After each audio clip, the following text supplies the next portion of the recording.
Nós estamos hoje recebendo o Tiago Toledo, aqui no nosso 9º Congresso Espírita do Distrito Federal, com o tema Espiritismo e Ecologia, qual o seu papel na transformação planetária? Qual é o seu papel na transformação planetária? Muitos, vários, e eu acho que o que tem me inspirado a pensar nesse meu papel particular é a doutrina espírita. Né? Eu acho que todos nós temos algo que nos inspira, algo que nos move, e a doutrina espírita, o espiritismo, o trabalho voluntário no movimento espírita tem sido o que me aquece o coração e a minha forma de contribuir na transformação planetária, porque eu acredito muito nessa filosofia que é apresentada pelos benfeitores, de que cada um de nós tem a sua forma de contribuir. Basta que a gente investigue, descubra, se pergunte algumas questões e monte o nosso plano de trabalho. Então tem colegas que eu sei que querem mudar o mundo por meio do jornalismo, por meio da comunicação, por meio da educação, da psicologia. Eu quero visitar alguns desses outros espaços, como profissional de comunicação, naturalmente, mas meu cantinho de transformação do mundo é por meio do movimento espírita. Obrigado pela pergunta e obrigado pela oportunidade. Quero agradecer por estar aqui com vocês nesse bate-papo. Bom, seja produtivo. Muito bem-vindo. E você hoje, durante esse fim de semana, você está envolvido em várias palestras, e principalmente com o André Trigueiro. Exato. Você vai ser o parceiro dele em muitos momentos. Exatamente. Será exatamente. que você foi escolhido para ter essa honra de estar com o Trigueiro, porque você é o único jovem do Congresso? Olha, palestrante, quero dizer. Sim, claro. Eu não sei exatamente do motivo dessa escolha, inspirada, a equipe organizadora pode falar pra gente com mais propriedade, mas eu tô adorando a oportunidade, tô me sentindo assim, muito feliz, é a minha primeira experiência falando nesse espaço, em um congresso espírita, e quando eu vi o meu nome do lado da programação do André Trigueiro, bateu assim aquele frio, aquela coisa, mas também uma inspiração para seguir adiante. Eu acho que é muito bom a gente usar esses espaços, é necessário que o movimento espírita pense na inclusão do jovem, no espaço de trabalho do jovem, e eu tô, assim, feliz, porque é um amigo que nos inspira. Tenho assistido algumas palestras do André Trigueiro, Espiritismo e Ecologia é uma excelente contribuição à obra da qual ele é autor. Eu acho que a gente tem bastante para aprender com esse nosso colega que está falando já há décadas sobre temáticas relacionadas à ecologia. Isso se espraia naturalmente pela atuação profissional dele e tô animado, tô, assim, entusiasmado, e acho que vai ser uma boa dobradinha, tenho certeza. Dos 3 painéis que eu participo, nos 3 ele está. Com os jovens, a nossa atividade vai ser mais direta, seremos eu e ele, e a ideia é justamente investigar outras frentes de trabalho ou esmiuçar isso que o tema geral traz para a gente, de como trazer essa ideia, né, de preservação ambiental, a ideia do desenvolvimento sustentável para próximo da nossa realidade, para que isso não seja mais uma abstração, para que isso não seja um conceito bonito que a gente fala no Centro Espírita, um conceito bacana que a gente republica nas redes sociais, mas uma forma de viver, uma forma de organizar os nossos afetos, uma forma de organizar a nossa energia e de intervir de fato na realidade. Então, eu estou aproveitando a oportunidade para me refazer energeticamente e espero que seja útil para as pessoas, que elas se sintam assim motivadas como eu me sinto sempre que vejo esses colegas mais experientes falando. Então, é uma responsabilidade, uma feliz responsabilidade. Eu só tenho que agradecer a organização do evento. Eu te conheço por meio de cursos que você é da área de comunicação, da FEB, né? E agora você, como disse, vem falar para um público muito maior. Exato. Mas você também é um comunicador. Sim. Né? E qual é o seu papel dentro do movimento espírita, especificamente? Eu me lembro que desde muito jovem eu já me sentia parte do movimento espírita. Meus avós são evangelizadores, são trabalhadores do movimento espírita, veio deles esse espaço de trabalho e desde muito cedo eu me senti assim, próprio, né? Me senti em casa. E eu acho que isso é muito saudável porque a gente vai vendo a casa, observando tudo que precisa ser feito na casa e escolhendo cada um a sua atuação. Eu sei que tem gente que gosta mais da evangelização, tem gente que gosta mais das atividades de estudo, tem gente que gosta mais de ficar nos bastidores e colaborar com a facilitação de um estudo, ou mesmo participar, estar presente, ser um bom aplicador de passe. Então, tem lugar para todo mundo. Me lembro, puxando na memória, que desde muito cedo, esse espaço da comunicação foi algo que me acendeu, assim, uma chama inspiradora. Eu lembro de participar de uma atividade no Centro Espírita que a gente chama de Jornal Falado. Era um jornal lido pelos jovens na abertura de cada palestra. Numa casa que é uma das maiores, lá em Cuiabá, que tinha assim, 5 reuniões públicas durante a semana, a gente organizou uma escala para que em cada semana, em cada dia de atividade, tivesse pelo menos uma dupla de jovens para fazer essa leitura. Então ali já tinha uma experimentação em comunicação muito importante para o que eu faço hoje, que é basicamente usar os meus conhecimentos, usar essa experiência que a gente tem acumulado no campo da comunicação, no campo tradicional da área do conhecimento da comunicação e aplicar à realidade do movimento espírita, que não é muito diferente da sociedade. A gente tem pessoas com necessidades, com anseios variados, com expectativas diferentes e eu acredito muito na resposta que nós, enquanto movimento espírita, podemos oferecer a essas pessoas. Então, a ponte tem sido nesse sentido, de aproveitar esses espaços, olhar para o que tem sido feito por outras experiências religiosas, por outras denominações e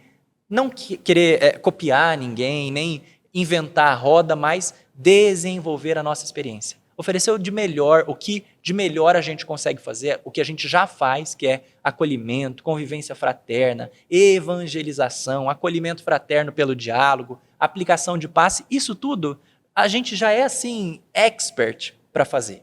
E aí, com o olhar da comunicação, todas essas atividades ganham. Seja pela experiência do diálogo, seja pela experiência da escuta ativa. Então, acho que todo mundo tem alguma coisa para aprender em termos de comunicação. A minha atuação tem sido no sentido de investir a minha energia, investir o meu tempo, as minhas horas para pensar no voluntariado, construir coletivamente no trabalho federativo. Eu sou vinculado, eu sou voluntário de uma instituição federativa, a Federação Espírita do Estado de Mato Grosso. Então, essas questões relacionadas à construção coletiva, à unificação do nosso movimento espírita pela ótica da comunicação, me lembro de me mobilizarem desde muito cedo. Eu lembro que quando eu chegava nos eventos com vovô e vovó Zezé e vovó Zuma, que levavam a gente para os congressos, eu ficava encantado por aquilo que eu ouvia, por aquilo que eu escutava dos palestrantes, mas especialmente fascinado pela atuação dos voluntários. Era meu sonho usar a camiseta roxa, que por coincidência a gente também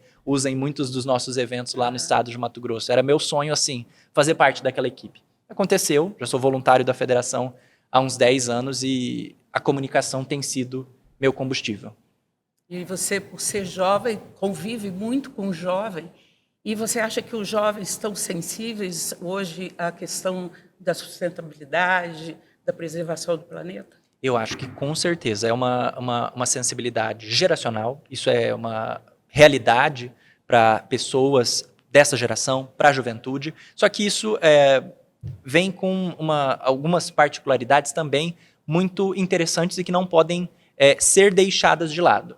A nova geração, a geração nova, a juventude, tem essas facilidades com as temáticas relacionadas ao desenvolvimento sustentável, à espiritualidade, mas também pela facilidade de acesso à informação, pelas experiências acumuladas, por observar o que as pessoas fazem, um senso crítico muito peculiar, muito particular. Então, uma criticidade que pede de todos nós que compomos o movimento espírita, que compomos o movimento espírita, uma vigilância mais aguçada, no sentido de sermos coerentes com a nossa fé, de sermos coerentes com a prática desse ideal que nos move. Então, é muito comum que você, conversando com esses jovens, encontre algumas críticas ao nosso modo de ser, ao nosso modo de existir. Isso é natural, é muito saudável, é dessa geração. Eu acho que isso precisa ser valorizado e que a gente busque, a partir dessa identificação, desse pensamento crítico, os caminhos para viver de forma mais coerente a nossa fé e para construir essas pontes,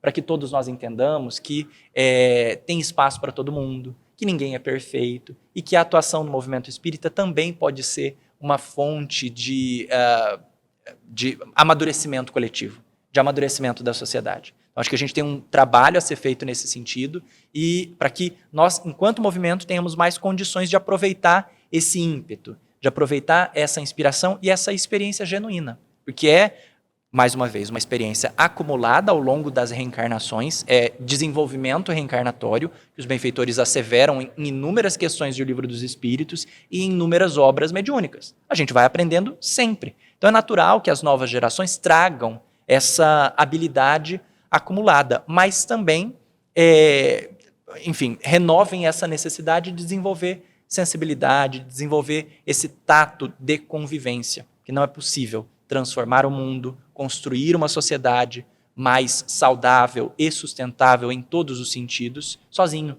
A gente precisa da construção coletiva, seja no movimento espírita, e aqui é uma abordagem que a gente pretende desenvolver com mais propriedade ao longo dessa programação, seja porque o movimento espírita é um espaço de transformação social, ou seja, em outros espaços de transformação social. A gente pode se ajudar, a gente pode colaborar, porque a obra do Cristo conta com tarefeiros em inúmeras frentes de trabalho.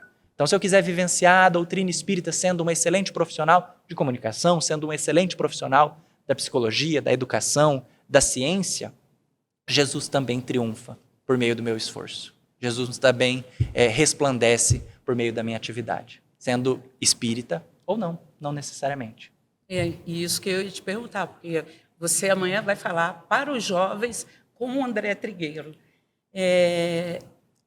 Vai falar para muita gente que não é espírita também, né? Com certeza. E qual vai ser o seu recado? Como que vocês dividiram essa palestra e como é que você vai chegar neles, nos jovens?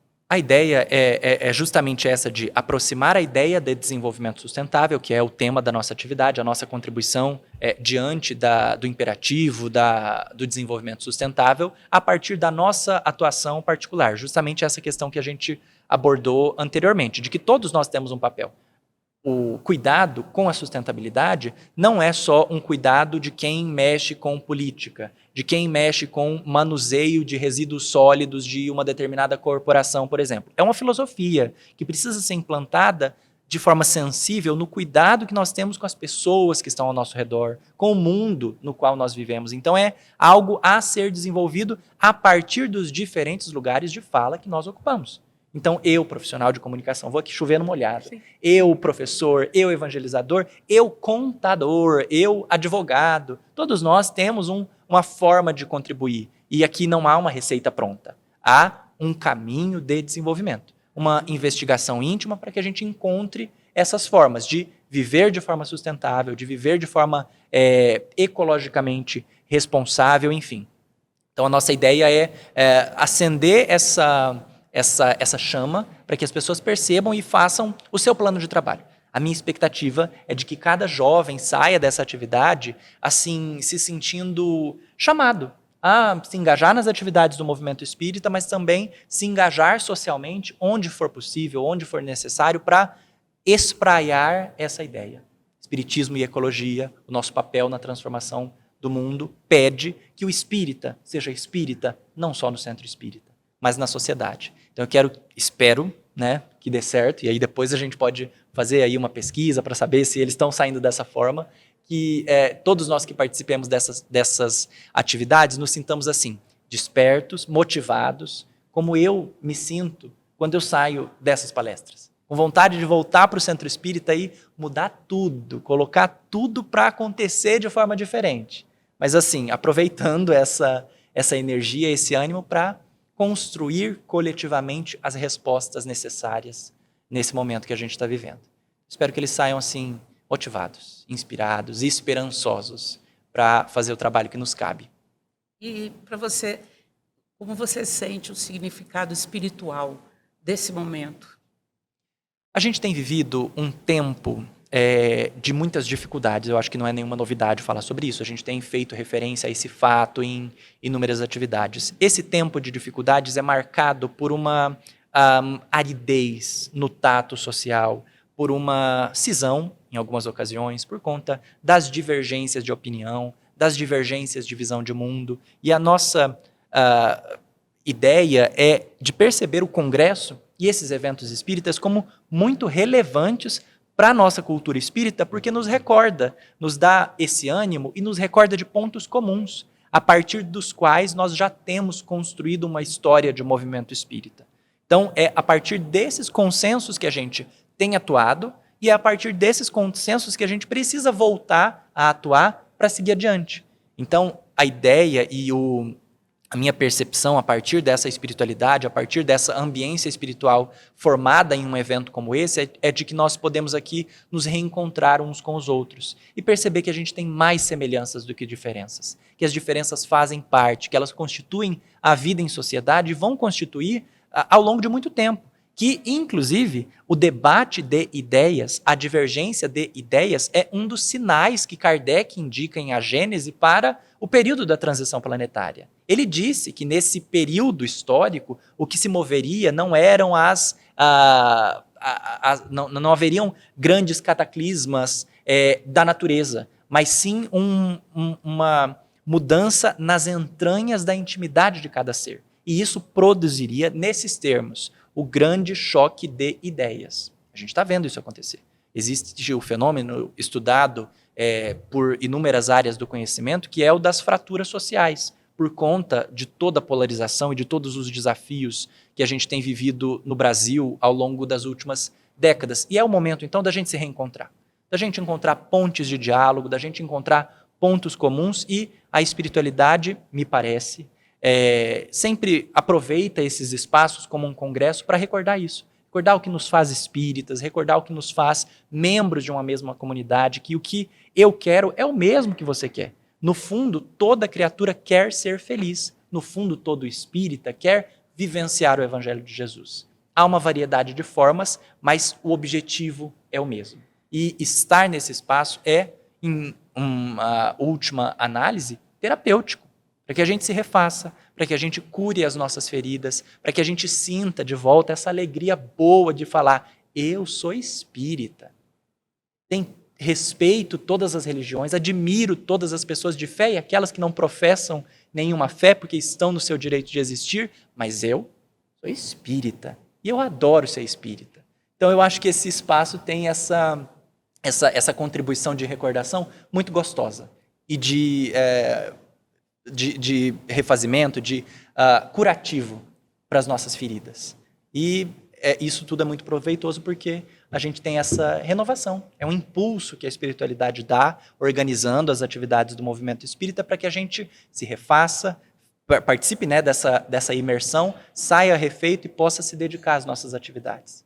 Que seja na recepção do centro espírita, que seja como evangelizador, como aplicador de passe, mas que a gente faça isso de todo o coração, sabendo que a rede está bem cuidada, que a família está orientada pelos espíritos amigos, pelos benfeitores, e que a gente não está trabalhando sozinho, que a gente faz parte de uma grande família. Isso é profundamente espiritual. E você, como jovem, você tem ideia da sua responsabilidade no futuro, não só de preservação do planeta, como levar o espiritismo adiante. Eu acho que é uma responsabilidade com a qual a gente precisa lidar diariamente. Tenho consciência e acho que é uma oportunidade. É a oportunidade reencarnatória que todos nós solicitamos, que todos nós pedimos e que tem todas as condições de ser bem aproveitada. Existem os convites, os alertas para que essa geração faça a sua parte, dê conta da sua administração, que é um dos temas que a gente também vai trabalhar, mas existe também esse grande, generoso mecanismo divino de colaboração entre as gerações. E aquilo que não for possível por falta de possibilidade mesmo, genuína, de ser feito agora, será feito pelas próximas gerações. Será feito pela juventude que já está conosco, já está trabalhando, não é futuro, é hoje, é realidade, que já está fazendo. Então, concordo que existe uma grande responsabilidade, mas nas minhas reflexões, e sugiro a quem esteja nos ouvindo, que não seja objeto de aflição, seja objeto de responsabilização.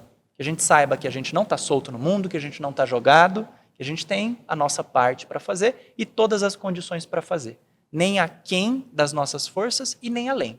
No limite, no dia a dia, no cotidiano, onde a sabedoria divina nos semeou. Tiago, muito obrigada. É uma honra te receber aqui. O representante do futuro nos anos que virão. E um prazer conversar com você. Obrigado, minha querida. Muito obrigado. O prazer é todo meu. Agradeço pela oportunidade. Dou aqui o meu abraço à Concita, aos amigos da produção, a toda a equipe da Federação Espírita do Distrito Federal, todo mundo que está ouvindo a gente. Meu abraço bem apertado e da parte da família que fica lá em Cuiabá, no Mato Grosso, na Federação Espírita do Estado de Mato Grosso. A minha gratidão pela oportunidade. Vamos junto. Tamo junto. Muito obrigada.